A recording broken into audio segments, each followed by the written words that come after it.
Get out of here. You're out of your league with that low education. Don't you get it?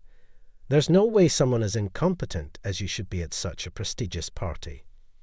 My boss, John, looked down on me with utter contempt, smirking triumphantly. His face was so hideously smug that it left me in disgust. Understood.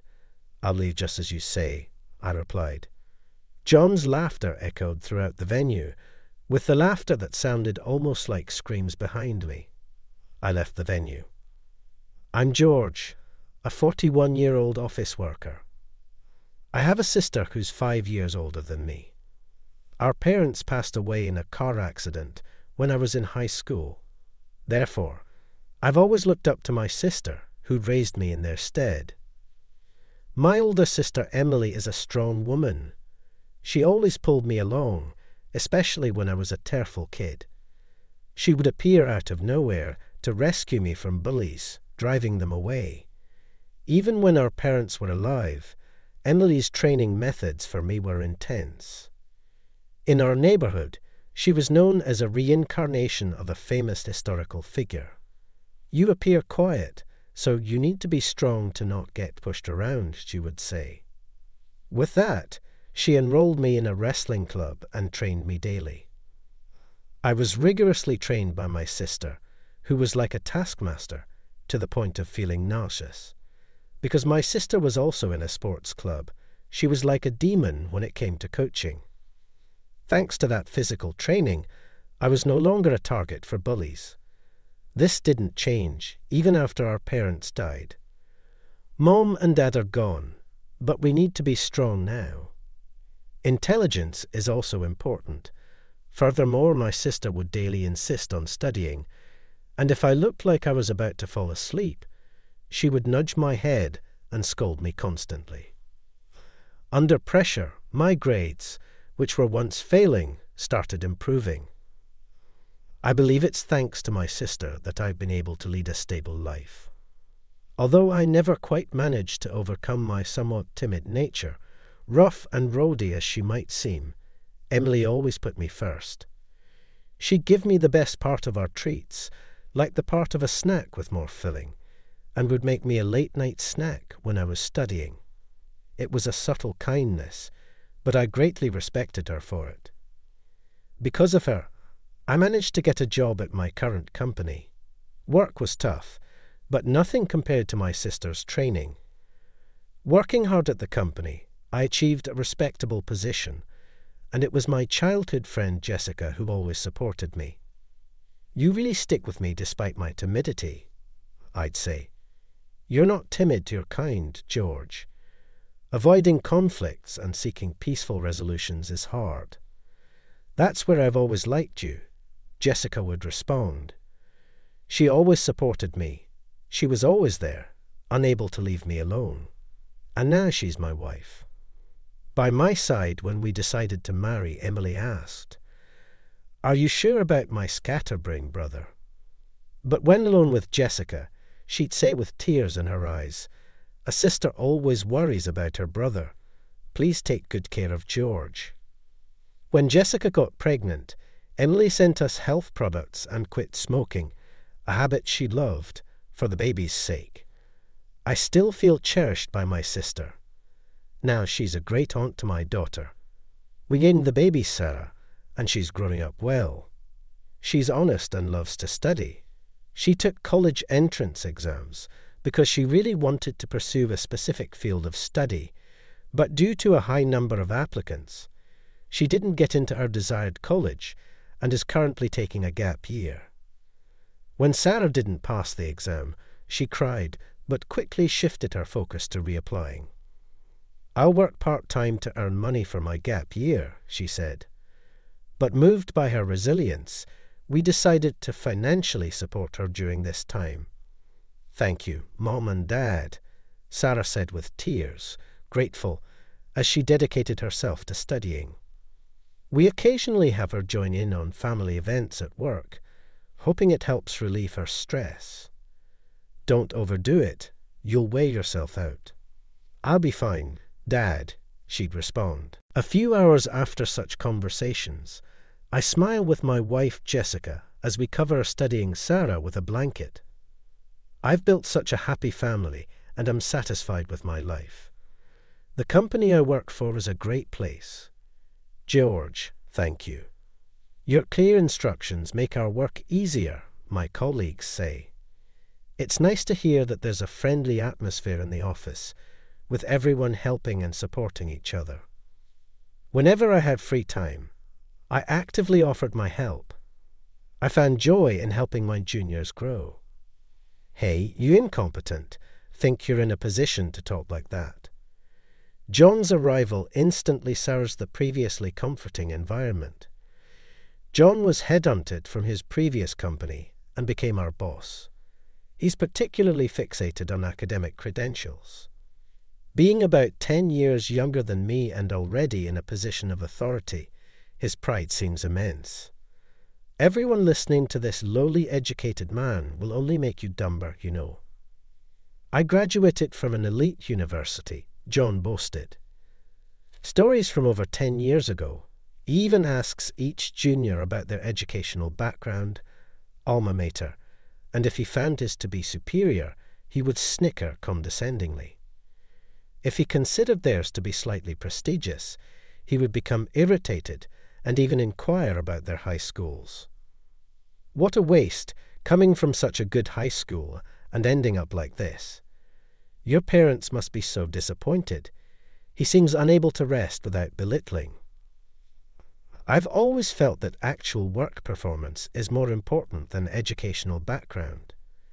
If he has time to brag about his education and mock others, he should focus on improving his work performance.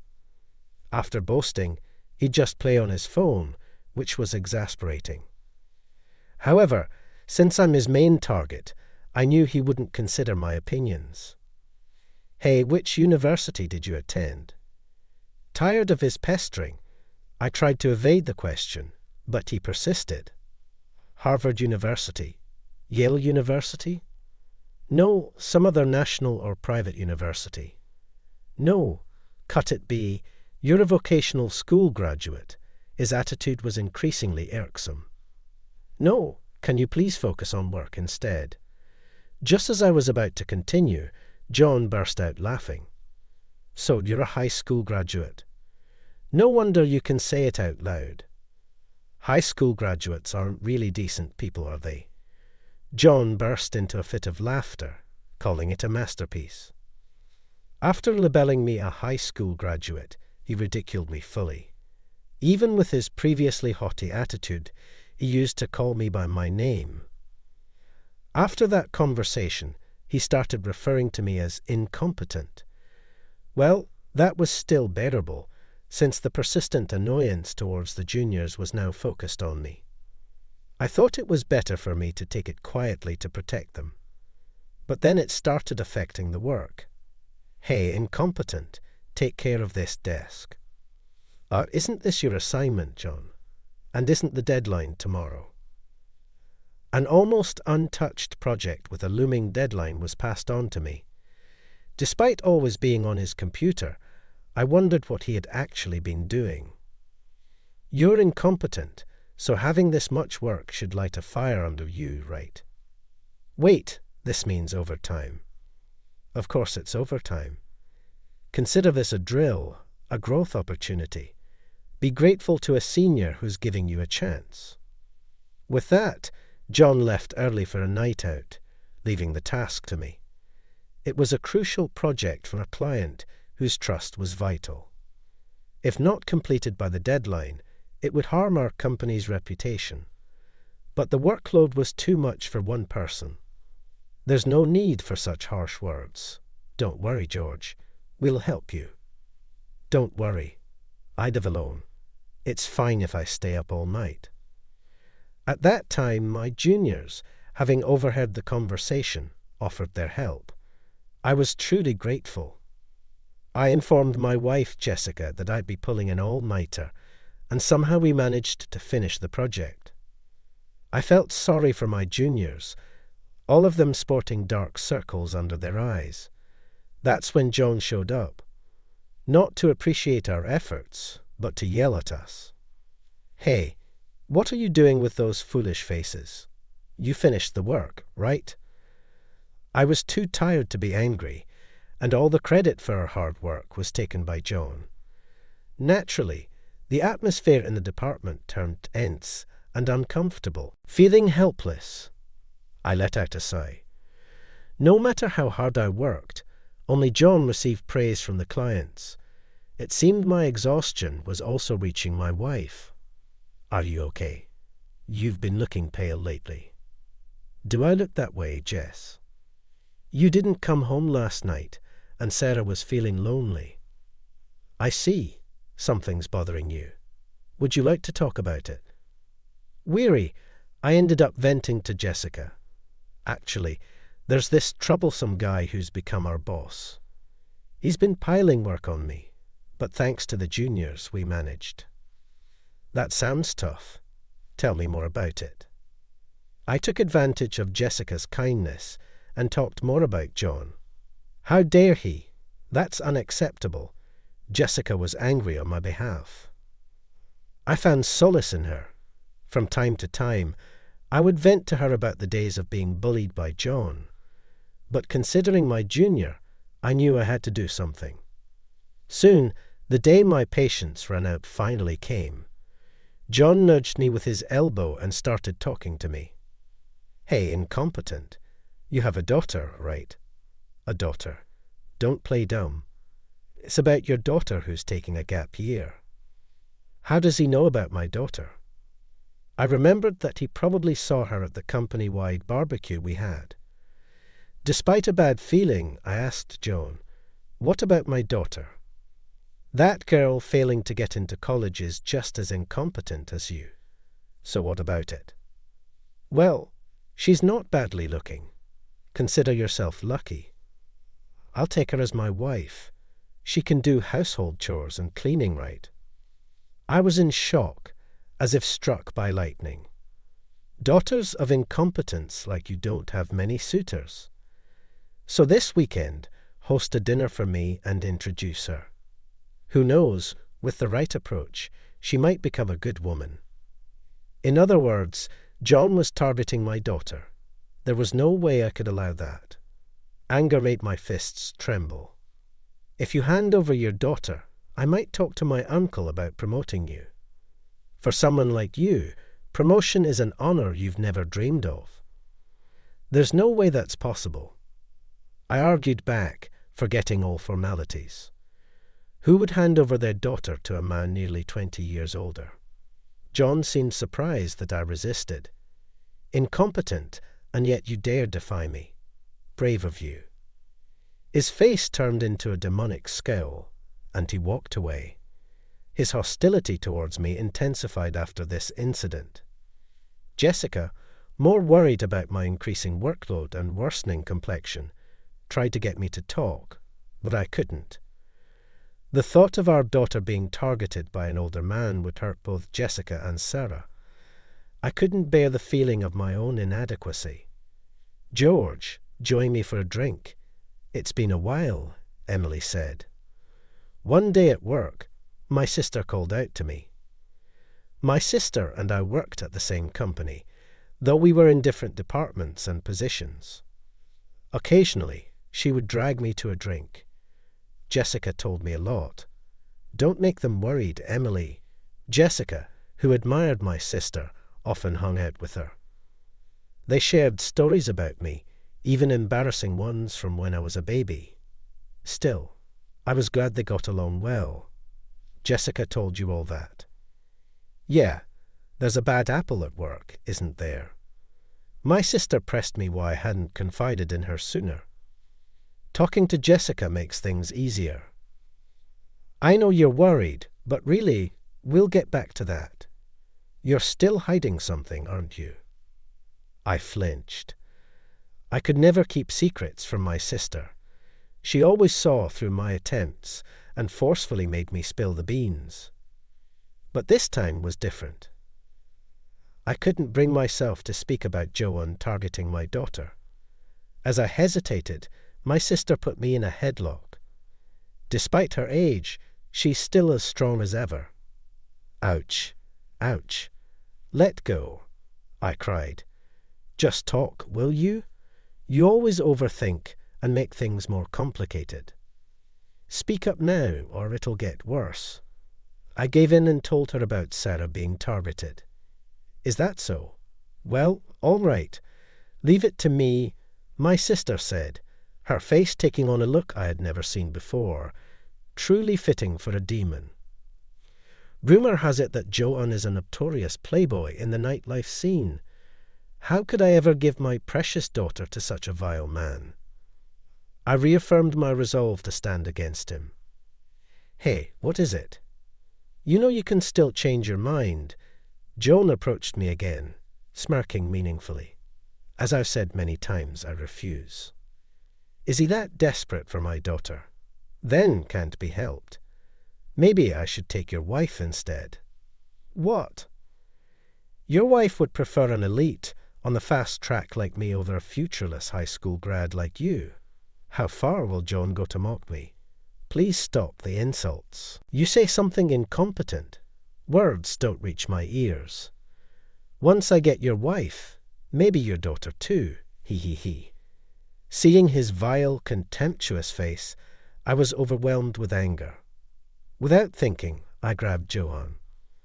Don't you dare insult my family anymore. A junior who happened to pass by held me back. What? You low-educated incompetent, defying a high-educated superior. Remember this. You no longer have a place here. John left with those parting words. George, I understand how you feel. I would feel the same if someone said that to me, but he's not worth your trouble. I was admonished by the junior and regretted my impulsive actions. After that, I endured days of Joan's intensified harassment and nastiness. A few days later, we received news that the current president of the company was retiring and a new president would be appointed. A party was to be held for the inauguration. I'm attending the party too. Got my invitation first. Joan was unusually talkative. The new president's name was to be revealed at the party as a surprise. With my education, I'm sure to be a favourite of the new president. Once I'm in his good graces, some incompetent will be fired for sure. Joan sat back in his chair, pleased with himself. Technically, all employees were invited, but I kept quiet to avoid further comments. Joan spoke to me.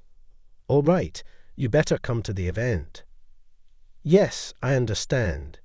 His response was a smirk. He was definitely plotting something. On the day of the party, I had to arrive at the venue early due to some circumstances. What? No seat. I tried to confirm my seat with the hotel staff, but the response was, there isn't one. As I expressed my confusion aloud, I heard laughter from behind. It was Joan. What a stupid look, he pointed and laughed at me. You don't have a seat. Why not? I took care of your seat. It's inappropriate for a low-educated person to be here. It's only a matter of time before you lose your real seat in the company. Such childish behaviour is unimaginable for an adult in a professional setting. Was he really this thoughtless? I was shaken by Johan's childishness. No, I've been invited too. That's what I'm saying. There's no seat for an incompetent. Don't dirty the celebration of the new president. I frowned at Johan's vulgar language, even in such a formal setting. Unless you're finally willing to introduce your daughter to me, I might consider it. I fought back the urge to retaliate, but after seeing the person behind Johan, I decided to comply with his words. I refuse about my daughter. I'll be leaving then. Johan looked surprised at my straightforward retreat. However, his expression quickly turned triumphant. Staying any longer wouldn't change Johan's mind. Tired of it all, I relaxed with a coffee in my room. But it was just a little longer to endure. Right about now, clueless Johan would be getting his comeuppance. As I leisurely sipped my coffee, I received a call from Joanne on my phone. I smiled and answered the call. Joanne's panicked voice came through. "Hey, what's this about? Come back here. What are you doing?" His voice, filled with panic, and the angry shouts leaking from the speaker, made me laugh. "You didn't expect me to be the new president announced today, did you?" Yes, the new president to be introduced at the party was me. The person who was watching me from behind Joanne was my sister. Joanne must not have noticed her at the time. Unfortunately for him, I am the new president who was to be announced at today's party. Actually, the company was founded jointly by my sister and her husband. My sister, having studied business management with a college friend who is now her husband, teamed up to start the business.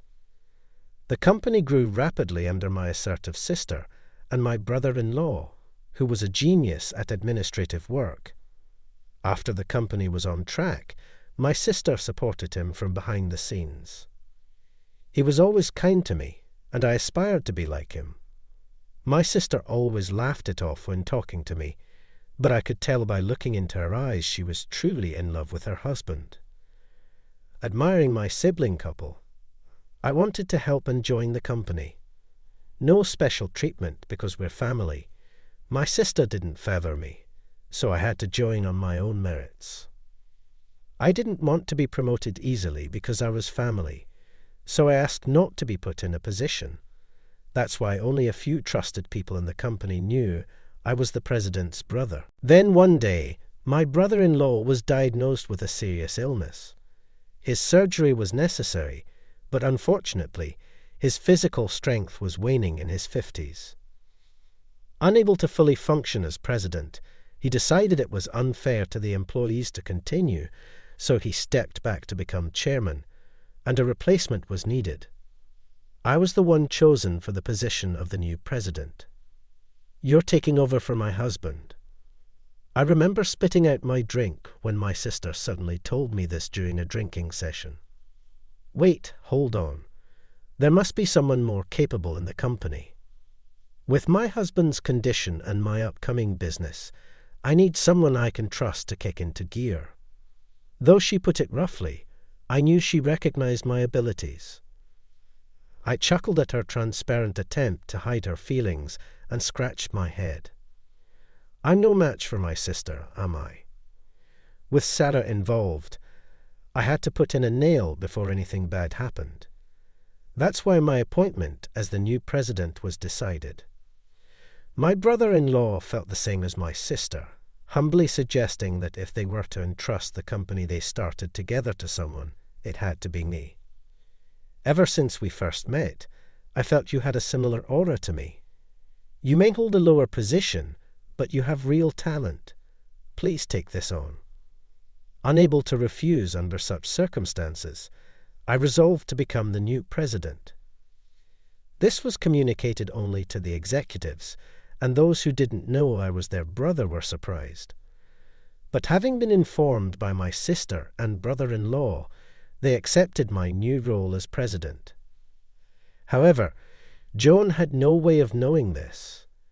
Even if I told him the truth, he would have dismissed it as a lie, so I didn't think it mattered much. This party was meant to officially announce me, a family member of the former president, as the new president, and to celebrate the full recovery of my brother-in-law. But since the new president was turned away, the plan was disrupted, and instead, it became a place to denounce Joanne. Especially as my brother-in-law, who was just recovering from illness, was not fully aware of the situation and became even angrier. While on the phone with Joanne, I opened my messaging app and saw a text from my sister. "Come back immediately." I got up and left the room. I had booked a hotel near the venue, so I ordered room service coffee in my room. Therefore, I was able to return to the venue immediately. I had to go right away, or else not only Johan, but also I might be reprimanded. Sorry to keep you waiting. As I entered the venue, everyone's eyes were on me. It was my first time receiving so much attention. Somewhat nervously, I headed towards my sister. "If you're here, so what about this fool?" There was my sister, smiling frighteningly, and my brother-in-law with an angry expression. John was trembling like a frightened deer. "Wait, this is a joke, right? Someone incompetent like George can't be the new president. What are you saying? He's our brother." But he is. How dare you refer to the new president like that?" My brother-in-law's angry shouts echoed through the venue. Despite having just recovered, his anger was impressive. That's when Joan finally apologized to me. I'm sorry. His apology might have been due to his confusion, but it didn't seem sincere. Above all, his eyes remained glaring at me. "No need for apologies. I have no intention of forgiving you." Without looking at Joan, who was offering an apology, I responded and then smiled at my sister and her husband. "Sorry, guys. Don't worry about it. As the new president, you need to establish authority.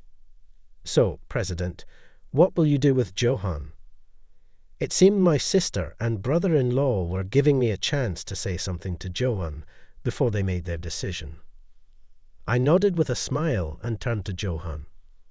"Johan, I have a lot to say to you. Of course, I was angry about being called an incompetent with low education. I paused for a moment before continuing, but what angers me most is your attempt to involve my daughter." At this, the room buzzed, and everyone looked at Johan with disdain. Many attendees had daughters of their own age, so they likely understood my feelings. Johan's face turned pale as he looked around frantically. "No, it's not like that. I mean, so what do you mean? I heard you said you'd train her into a good woman."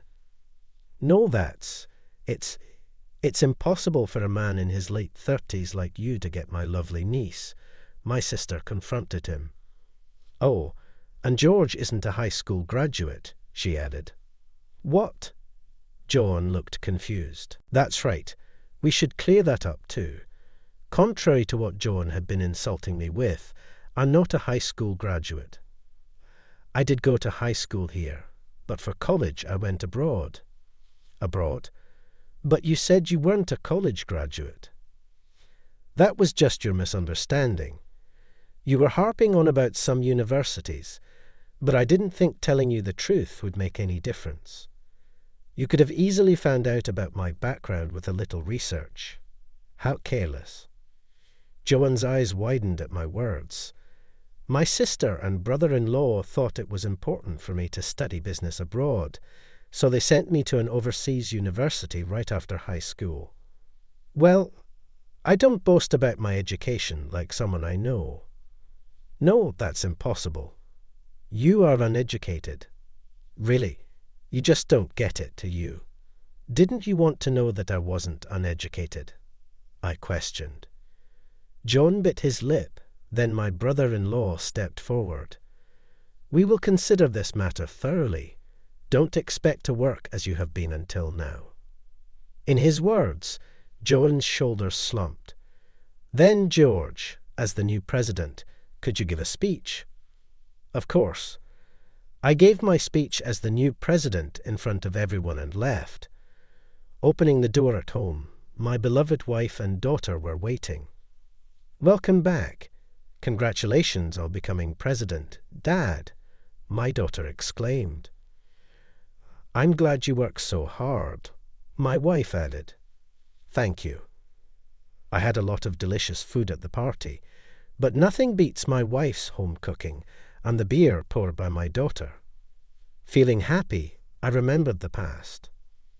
I started having special feelings for Jessica during high school. I was struggling with the prospect of exams. I aspired to study economics and management, admiring my sister and brother-in-law. "You should do what you love," my sister always told me, but I was determined in my decision. However, feeling burdened when my brother-in-law and sister offered to pay for my education abroad, I felt like I was relying too much on them. That's why I thought I should work and save money before going abroad. So, I discussed it with Jessica. I'm always too dependent, aren't I? Not at all. You're amazing. But always relying on my sister and brother-in-law.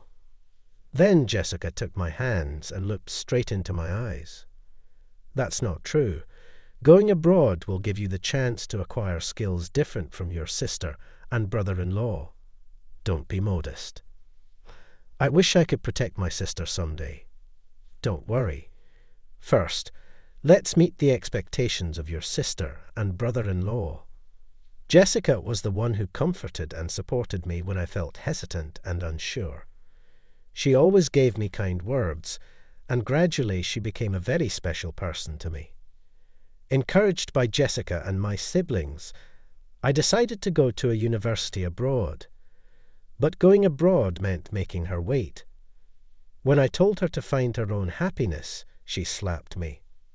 Idiot, do I look like that kind of woman to you? I'll wait for you until you come back, and don't you dare cheat. She stayed in touch, supporting me while I was abroad. The university abroad was totally different from the universities here.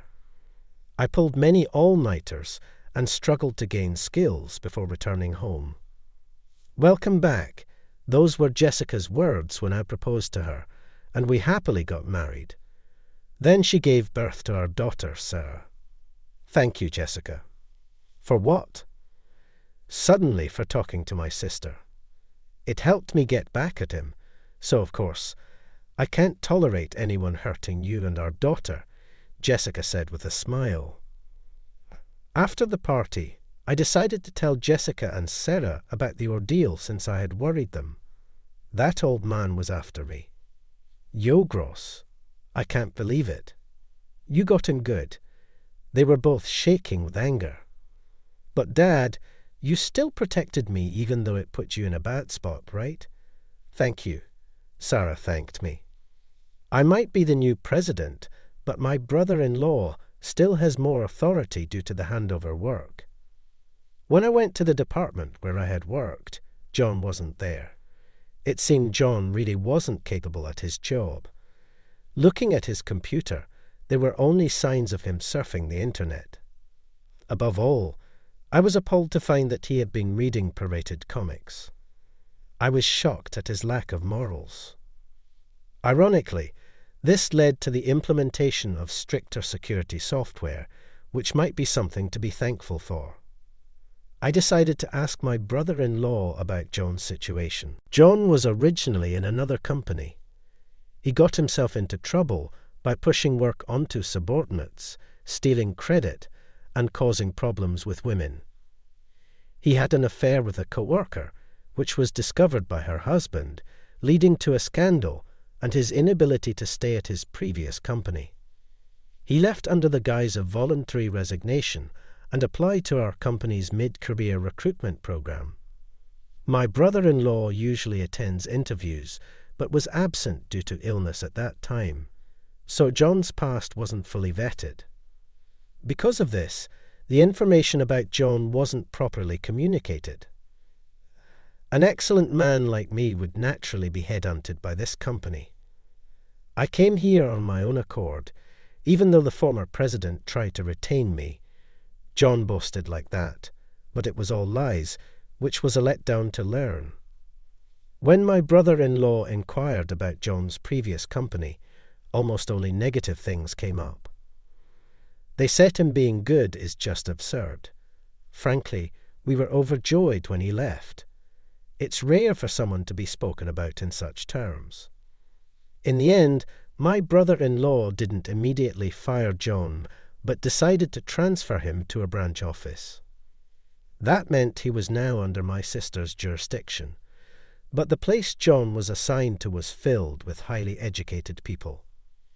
John, with his so-called high education, couldn't get by there. Having always pushed his work onto others, he lacked experience and was constantly getting criticized. Hey, John is not coming anymore, hooray! Seeing the juniors cheering made me realize how much trouble I had caused them. However, It was only a matter of time before John would resign. I am highly educated. Even with his boasting, his new assignment was meaningless. So what? In that sense, I graduated from a top university. I studied abroad. I don't boast about it, but can you please get to work? I'm your supervisor who you look down on as just a high school graduate, but in this company, if you work hard and gain experience, you're valued. Education doesn't matter here. Days of getting such responses, and the news about him targeting my daughter leaking out made it unbearable for him. If colleagues and superiors didn't work out, he started hitting on women with lower education than him.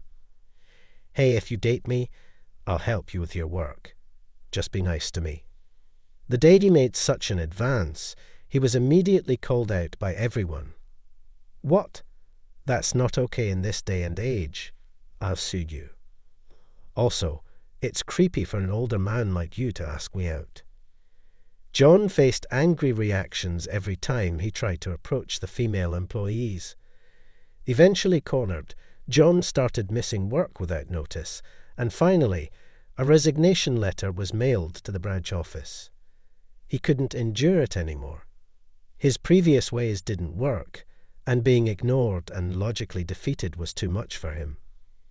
Putting someone who only boasts about their education in a place full of highly educated people is the best. They self-destruct on their own. My sister's strategy was impressive. That's how John was successfully ousted from the company. A few months later, during a family dinner, we were walking home when I saw a man with greasy, unkempt hair and shabby clothes. His eyes were bloodshot, and I almost looked away, but then I noticed he was muttering something. It's all your fault because of you all. Wondering what he meant, my sister suddenly exclaimed, John. Yes, it was John. I didn't recognize him at first, because his appearance had completely changed, but it was John. He must have had a tough time since leaving the job. He had aged so much that he looked more like an old man than me. Feeling an ominous premonition from his clearly unwell state, he suddenly shouted, It's all because of you. You ruined my life. Then he lunged at my sister, who was leading the way. Instinctively, I stepped forward, grabbed John's arm, and threw him over my shoulder with a classic wrestling move. It was a moment where the skills my sister had drilled into me came in handy. As I looked down, John was writhing in pain and unconscious. I was glad to have protected my family, but using my skills on a civilian could hurt them a lot, so I was sweating internally. The police were called later, but my sister and witnesses explained the situation, and it was deemed self-defense against a grudge. You did well. Thank you. I felt relieved and confident that I could protect my sister and her family. Jessica was worried about me, but Sarah was excited, cheering, Good job, Dad. Upon checking with the police later, it turned out that John had caused other problems as well, leading to him receiving a prison sentence. To prevent anything like that from happening again, I moved to a more secure house. With hard work and sweat, Sarah got accepted into a university. Indeed, it was a tough path due to the university being at the forefront, but I'm truly glad that my daughter's efforts were rewarded. While embracing my weeping daughter, we all rejoiced. Then Sarah was set to leave home for university. We will miss Sarah, Jess, but it's a joyous beginning for her. Let's wholeheartedly celebrate. That's true. Though it felt lonely to have one less light in the house, we sent off Sarah, who was waving from the train with a radiant smile. Now I must firmly take on my role as the new president. I am grateful to my strict sister, my kind brother-in-law, Jessica, who supports me wholeheartedly, and my daughter, Sarah, more precious than life itself. I am reminded to be thankful for all the people who have supported me and made me who I am today.